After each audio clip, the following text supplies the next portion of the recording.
So this morning I want to talk about Jesus' obedience and holiness and how important it is for us to take on those qualities that he had, that he exemplified for us, and really why. Because so often these things are thought of, from a world's perspective as negative. In fact, I've been reading for the last couple of years a lot off of Kindle Unlimited. I really love reading, love having a Kindle. I love electronics to just, on the spur of the moment, grab some other book and start reading. So I read, a book or two a week. So I read a lot of young adult stuff. Obviously, dystopian stories are all the vogue. Hunger Games, The Maze Runner, and all those different things. And at the center of almost all of them, especially for young adult books, the heroes are all young people. And one of the things that I've noticed in almost all the stories is that the heroes are almost always rebellious, and they're rebellious by nature. And one of the things that I think is telling about them is that reveals it's what we like as people, it's what we think of. But what's wrong with it is it shows how ungodly we are. Because in fact, it's not rebellious in nature people that ultimately are victorious. It's obedient people by nature who become victorious. Because the disobedient, God has reserved for judgment, scriptures tell us, in a number of places. And that I would suggest to us that it is only when somebody has learned obedience and has demonstrated obedience that their rebelliousness is sometimes followed. In fact, I think if you went back and looked at most of the founders of the United States who rebelled against England, what would we find about most of them? They had actually been good English citizens. They had been followers of the king. They had paid all their taxes. They had done the things that they were supposed to do. But then there came a time when they said, no, this isn't right. And it was at that point when they began to be followed by others. But if they had been all their life people who were rebellious by nature, they would not have been people that somebody would have followed into some great rebellion and that would have overthrown and set everything right again.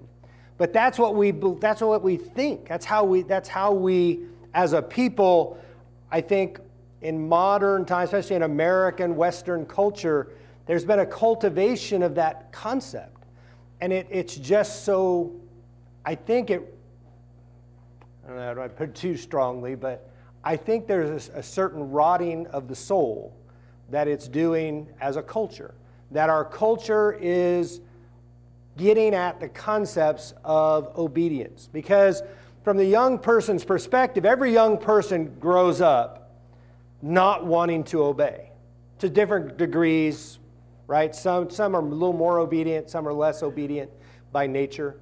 But every child has to learn to obey. Now, if they do it well in their household that they grow up in, they'll hopefully do it well when they get a job. If they don't, they'll get fired from those jobs early on quite a bit. And then maybe they will come around and learn I've got to obey my boss if I want to keep getting paid. And if I want to keep eating and paying my rent. And so the concept of learning to obey, I think, is really an important one. That it isn't until we truly learn to obey that we will ultimately learn when we shouldn't. When to say, no, that's not right. Because we have understood and learned to follow, we don't just by nature go, I don't like that, and therefore it's not right. Because that isn't what makes something not right. It isn't because I don't like it, because I'm uncomfortable with it.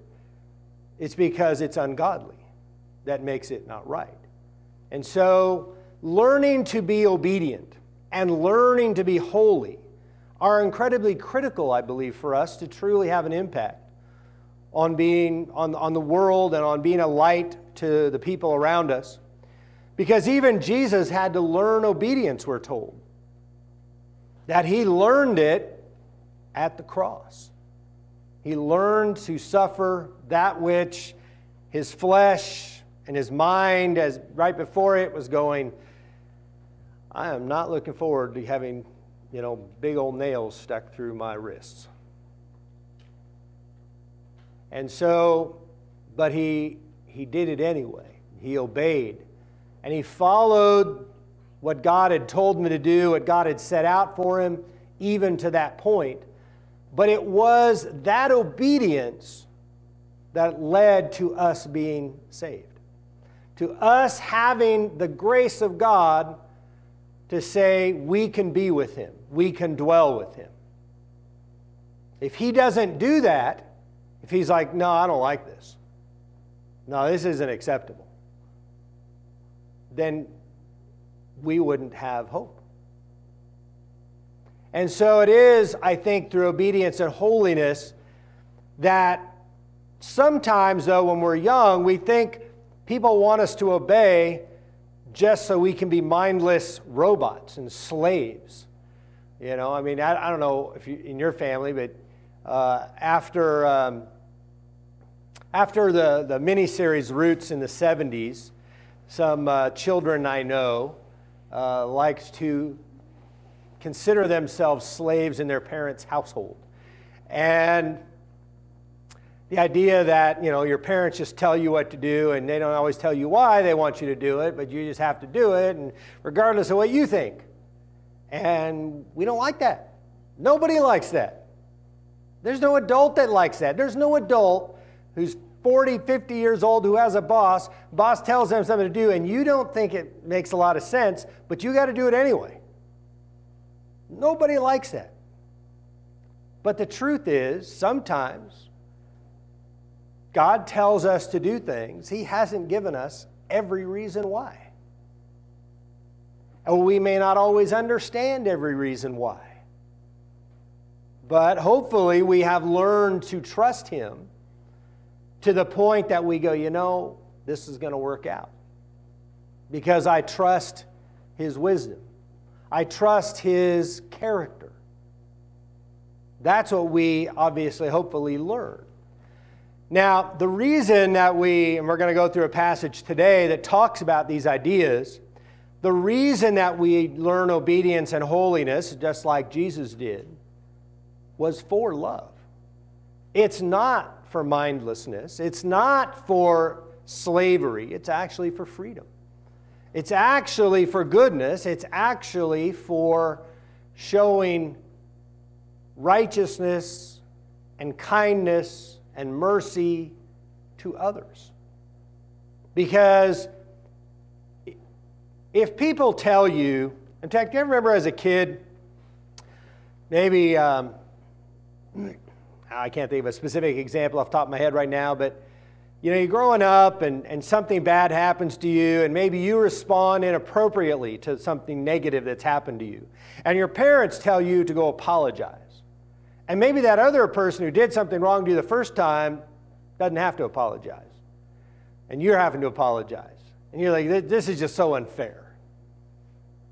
Well, doesn't God tell us exactly that at times? To love those who hate us and revile us. And what do? We're supposed to bless them, which means to speak well of them. How do you do that? Without learning to obey. And so the purpose of obedience, the purpose of love, the purpose of holiness is not only to conform to the image of his Son, as Romans 8:29 tells us there, that is the destiny God has given us all. As Christians, that's what we are striving to be. But the purpose for us is to love one another sincerely. Not love one another where we can fake it. You ever remember that time where you're like, okay, I'm supposed to do this or supposed to do that, and you have to learn to fake it? God doesn't want you to fake it. He doesn't want you to do loving things, act loving towards people while you're faking it. That's not the aim. The aim is a sincere love, a love that you really mean it. Well, the only way you learn that is through God's teachings, and by learning to do it even when it's tough, that sometimes we eventually learn, we start to grasp why. Because when we're little kids and we're being told to obey, do we grasp every reason why? Could we even grasp every reason why? No. We're little, like Alice. She can't tell her all the reasons why, right? She knows. Yeah, she smiles. She knows. She doesn't have the ability yet to grasp all the whys. Well, what's the difference between Alice or James and us? Is there a bigger difference between them and us, or between God and us? What do you think is a bigger gap? Well, I think the difference between God and us is a bigger gap, but what it tells us is there's a lot of things God understands that we don't understand. Kind of what Mark was talking about families and not having a better way. I don't have a better way, because understanding God's ways are higher. They're better than ours. And we don't always know why God does what he does. Some things he does are mysterious. And so let's look at a couple of passages. Tie this into the Isaiah 40, which you might not have seen any ideas of obedience and holiness there, but I want to help us see it, because the passage we're going to look at quotes from Isaiah 40 in this idea about obedience and holiness. But I want to start with John 15, 8 through 10.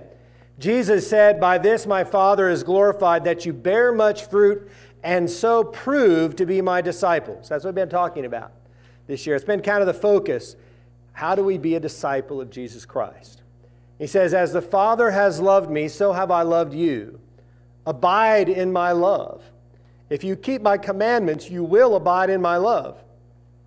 Just as I have kept my Father's commandments and abide in his love." Notice that what he's asking us to do is the exact definition of discipleship. You walk exactly like I've walked. God gave me some commandments, and I've done them. And I kept them. And I abided, I remained in his love. You can do the same with me. When I give you some things to do, you do them. And you will remain in my love. And so that's the goal. And as we're going to look at in 1 Peter, that we are born of the gospel for this sincere love that Jesus is talking about here. But before we do that, let's look at a little bit more Isaiah 40, 1 through 8. I just want to point out a few things that he's talking about this idea, and I just want to focus here from 6 through 8. This voice that's crying out and saying, "Cry." And then someone asks, "Well, what should I cry?" And then what he says, what he's told to say is, "All flesh is grass, and all its beauty is like the flower of the field.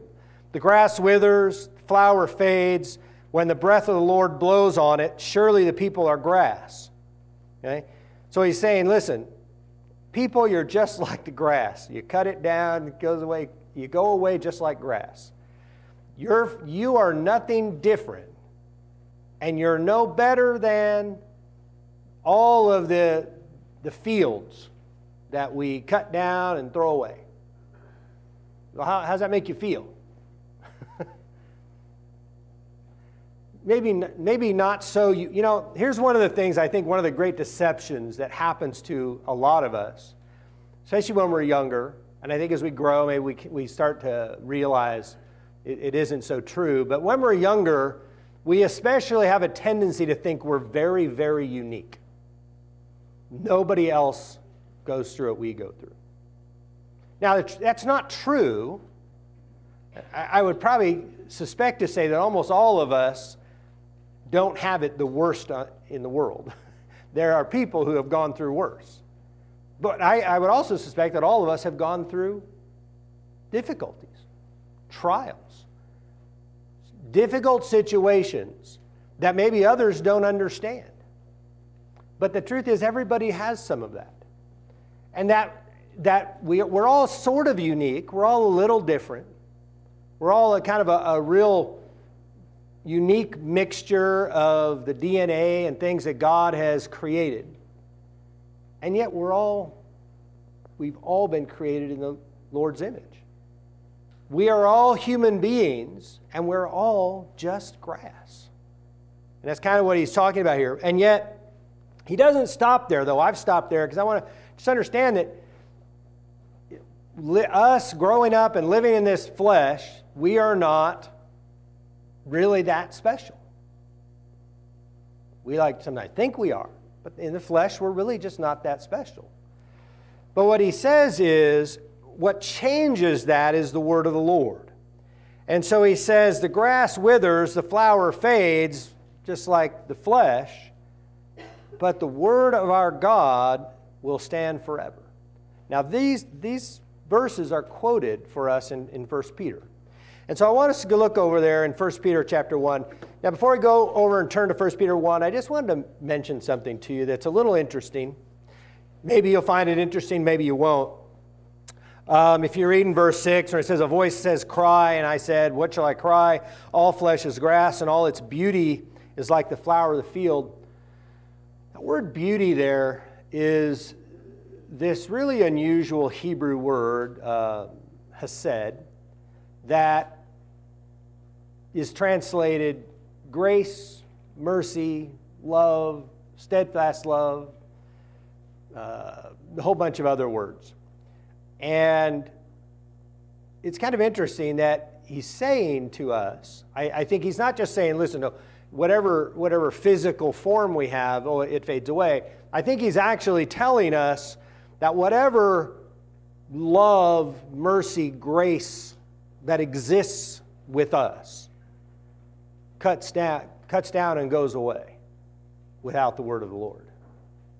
Whatever goodness and kindness and righteousness exists within us is kind of here for a bit and gone without the word of the Lord. And so turn over to 1 Peter chapter 1. And I want to look there. And remember, as I talked about last week when I looked at some other passages there in 1 Peter 1, that this letter that Peter wrote was written to a lot of Christians who were suffering and didn't really grasp why, and were struggling with the sufferings they were going through. And so here in this section, starting in verse 13, he's telling them, therefore, before that, he's talked about suffering and that you were born again to the living hope, but you're going to endure suffering. But he says, therefore, preparing your minds for action. You got to prepare yourself to do something. You got to... You ever thought about that? That sometimes you want to do something, but you just don't do it? How many people have kind of went into this year wanting to, lose weight or work out or exercise more or do something more? Or just do something different? And did you always follow through? We don't always follow through, do we? But what allows people to really make change? What is it that allows people? Do you just decide, I should do something different? Okay, I'll do something different. Does that really work? There usually has to be some really severe motivation to cause people to change. Something has to really get said in us that says we have to be prepared for change.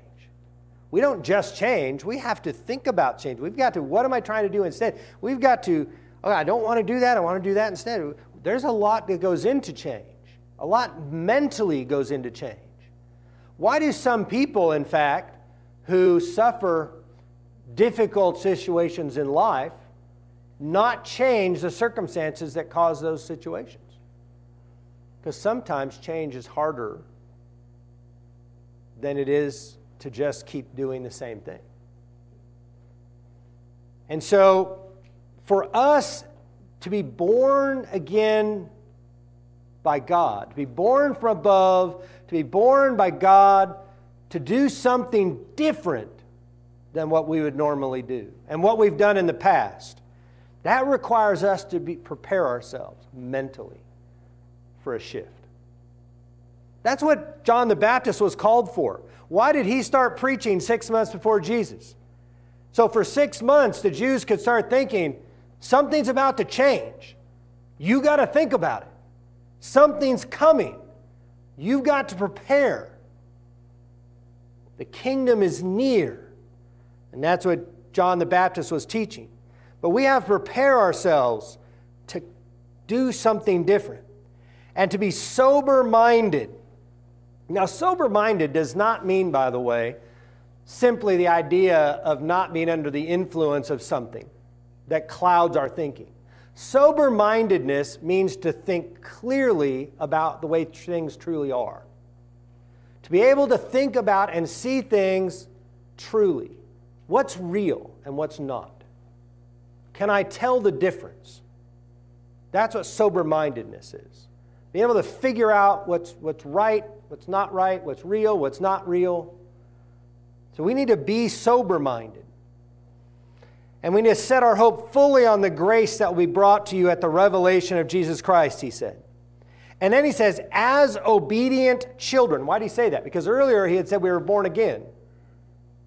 We have been born again to this living hope that we have in God.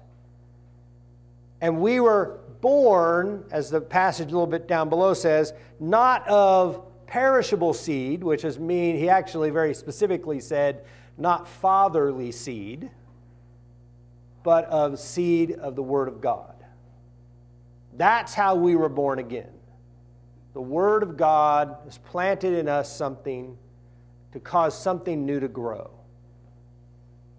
And so he says, as obedient children, not just as children, as obedient children, do not be conformed to the passions of your former ignorance. Don't be like you were when you were young. Don't be like you were before you were a Christian. If you're just like you were before you were a Christian, maybe you're not really a Christian. That's kind of harsh, right? But 2 Corinthians 13 tells us to examine ourselves whether Christ is really in us. Who did he write that to? He wrote that to people who called themselves Christians. He says, we can fool ourselves into thinking, I think the majority of the world likes the idea of God, like the idea of heaven. But I'm not sure the majority of the world likes the idea of trying to learn to act like God and to be like God here in the flesh. We'd like a promise of something being better in the future, but for now, can't I just be kind of pretty good? And he said, I don't want you to be conformed to what you used to be. He says, but as he who called you is holy, you also be holy in all your conduct, since it is written, you shall be holy, for I am holy. Now he quoted that from Leviticus 11:44, which is the exact same thing he was telling Israel. You've got to be holy like me. Now, I think it was harder for them because I think it was much easier to see God's holiness when Jesus came. He gave us an image of God's holiness that was hard to see when God is up there somewhere and he just gives you commandments. And some, you remember some passages, you don't remember other passages, but when somebody actually practices them in life, it walks and does them, it's easier to go, oh, that's what that looks like. But he says, be holy, for I am holy. And he says, and if you call on him as Father, why would we do that? Why do we call on God as Father? Even Jesus has the title of everlasting Father, by the way. Prophecy of the Old Testament. Why would we call him Father? Because we were born again. Not from our Father, but by God, who gave us the Word. That's what we were born of. the Word. And so he says, if we call on him as Father who judges impartially according to each one's deeds. So what he's saying is we have a Father that looks at us as children and goes and says, that's not right. You go, well, yeah, but brother so-and-so. He's like, I don't care what brother so-and-so did. I know it's right and I know it's wrong. You've done something wrong. We know we all do. Then we all do that. If you had siblings, you kind of grew up and your parents would get on you. And didn't you almost always point to somebody else? Like either a friend had done it, or my friends, their parents let them, or my, you let my older sibling, or you're letting my younger sibling. We all complain about our siblings, right? We have it so unfair compared to all the others around us. And so we do all that. And he said, but God just doesn't deal with that. He's like, I deal with each one of you according to what you do. I know what's right, I know what's wrong, and I know everything you do. We have a Father who now knows everything we do. Unlike our human father, who when we were really little seemed like they knew everything we did. But then we started to grow up a little bit more and started to realize there were some cracks in their knowledge. And we could hide some stuff from them. But we can't do that with God. He really does know everything. Not only everything we actually do, he actually knows everything we even think. And so, now that could be good or bad, by the way. Depends on what we're thinking about, isn't it? And he says, and so conduct yourselves with fear throughout the time of your exile. What he's talking about is your life. As long as you're in the flesh, you're in exile. You're not walking in your homeland. You're walking in a foreign land. This world isn't God's homeland, which is our homeland because we're his children. And that's where our inheritance is. And so he says, you need to conduct yourselves in a good and righteous way with a certain amount of respect and fear of who your Father is. Because you know your Father's going to kill you if when you get home and he heard you did that. Right? Isn't that kind of what he just said? He says, God, who understands and who judges you according to what you do, he says you need to walk with a certain amount of respect and fear that what you do is going to get back to your dad.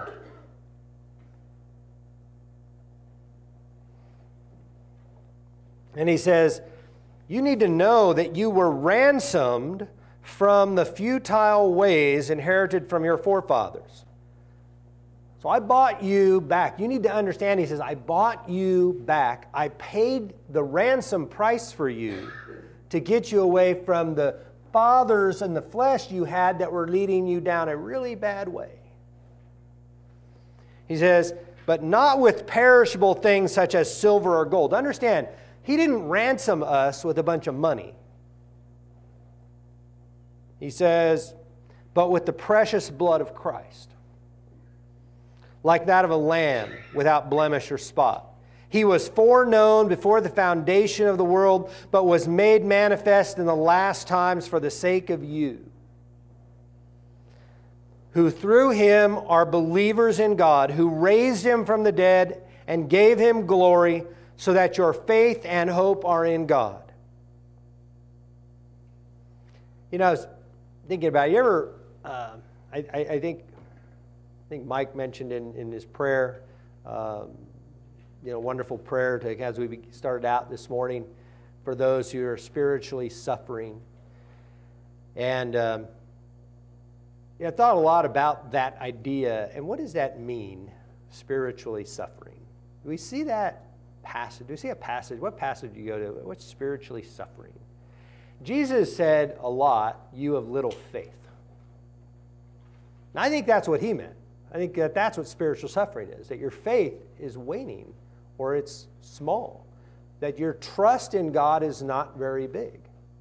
That I think a lot of people, and you can look at that and understand, his own disciples, his own apostles, did not, when they went out and they started preaching the word, and we see them give up their own lives and be great examples of Christ out in the world, they weren't like that when they were walking around with him.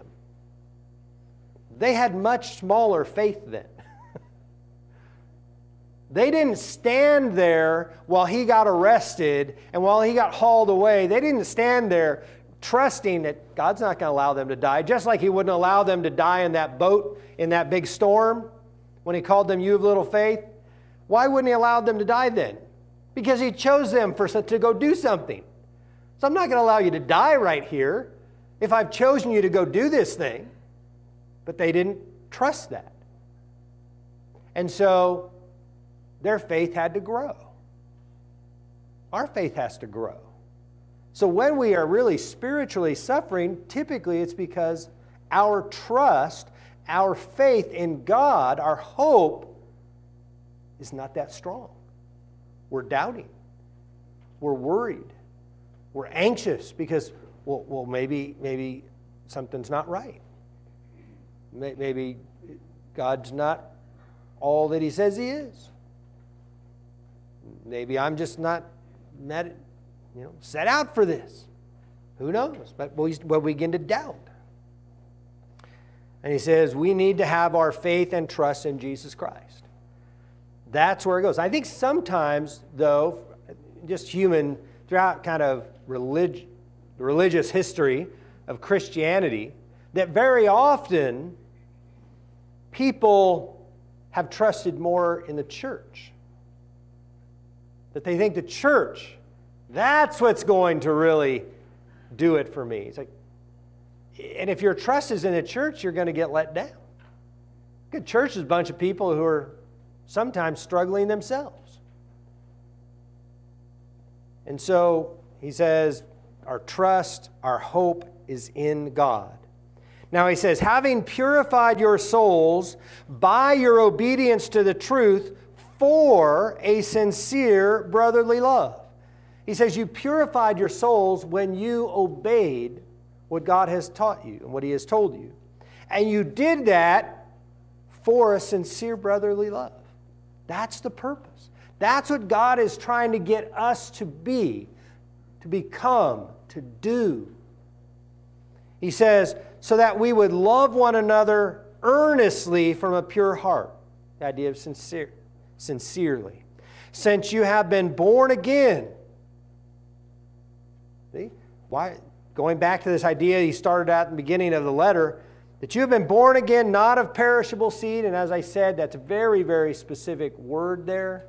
That means a male human seed.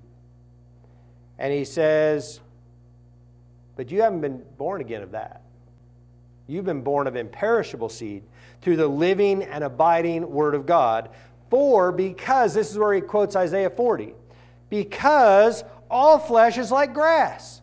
Why would you want to be born again of somebody else's, some other father's fleshly seed? Because the flesh is just like grass, here for a little while and then it's burned up and thrown away. You wouldn't want to be born of that kind of seed again. Kind of gets rid of the idea of being reincarnated, doesn't it? Why would you want to be born again like that? Into more other flesh. Like, you don't want that. He says, he says, all flesh is like grass, its glory like the flower of grass. The grass withers and the flower falls, but the word of the Lord remains forever. You were born of something that never goes away. That's what he's talking about to Christians. You're born of the Word of God that never ends. He says, that's what you are. That's why you were born again. To be that obedient child, to be holy like he is holy, that you might endure and live forever. That you might not only see God one day and dwell with God and have him wipe away all tears, but that you in the meantime, while you're in exile, you can do some things for other people like God has done for you. He says, that's what I called you to do. That's what I called him to do. And that's what I call you to do. And he says, so he ends and he says, and this word is the good news that was preached to you. I'm always fascinated when I look at, when I go back and I read the Greek sentences, words, and I read English sentences, and very often English sentences are far longer than they are in Greek. So like that, and this word is the good news that was preached to you. There's like 3 Greek words in that sentence. Because, you know, the good news that was preached is all one in Greek word. And it simply means the gospel proclaimed. The word that's being talked about in Isaiah is the gospel that was proclaimed to you. That's what makes you eternal. You were born of this. You were born of this gospel. And you were born of this gospel that you would sincerely love your brothers as well as God, as well as the people outside who don't yet know God, but who need God.